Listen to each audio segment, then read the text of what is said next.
জাতীয় সড়কের ওপর দাঁড়িয়ে থাকা পাথর বোঝাই ট্রাকের পেছনে ছোট গাড়ির ধাক্কা। গাড়িতে সওয়ার এক কাস্টমস অফিসার সহ ছোট গাড়িটির চালকের ঘটনাস্থলে মৃত্যু হলো। শুক্রবার ভোর ৩টা নাগাদ বানাহাট ব্লকের বিন্নাগুড়ি শহর সংলগ্ন ১৭ নম্বর জাতীয় সড়কে দুর্ঘটনাটি ঘটে। জাতীয় সড়ক ও বিন্নাগুড়ি রেলওয়ে স্টেশন যাওয়ার রাস্তায় সংযোগস্থলের কাছে একটি ট্রাক বিকল হয়ে দাঁড়িয়েছিল। ছোট গাড়িটি ওই ট্রাকের পেছনে দ্রুত গতিতে ধাক্কা মারে। ঘটনার তীব্রতা এতটাই ছিল যে গাড়িতে থাকা দুজনেরই ঘটনাস্থলে মৃত্যু হয়। মৃতেরা হলেন শুল্ক দপ্তরের জয়গাঁও অফিসে কর্মরত কাস্টমস অফিসার নীতিশ কুমার অভিষেক, বয়স ৪৫, এবং ছোট গাড়ির চালক সিন্টু মণ্ডল, বয়স ৩৭। ছোট গাড়িটির সামনের অংশ দুমড়ে মুচড়ে ট্রাকের পেছনে ঢুকে যায়। বানার থানার বিন্নাগুড়ি আউটপোস্টের পুলিশ ঘটনাস্থলে পৌঁছায়। গ্যাস কাটার দিয়ে ছোট গাড়িটিকে কেটে মৃতদেহ উদ্ধার করা হয়।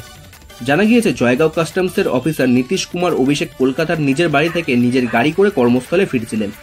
দুর্ঘটনার সময় তিনি গাড়ি চালাচ্ছিলেন। জাতীয় সড়কে দাঁড়িয়ে থাকা পাথর বোঝাই গাড়িটিকে বুঝতে না পারার কারণে দুর্ঘটনাটি ঘটে। বিন্নাগুড়ি ফাঁড়ির ওসি ভয়েস সুব্বা জানান, রাস্তার ধারে বিকল হয়ে দাঁড়িয়ে থাকা গাড়ির পেছনে ধাক্কা মারার ঘটনায় ছোট গাড়ির ভেতরে থাকা দুজনেরই মৃত্যু হয়েছে।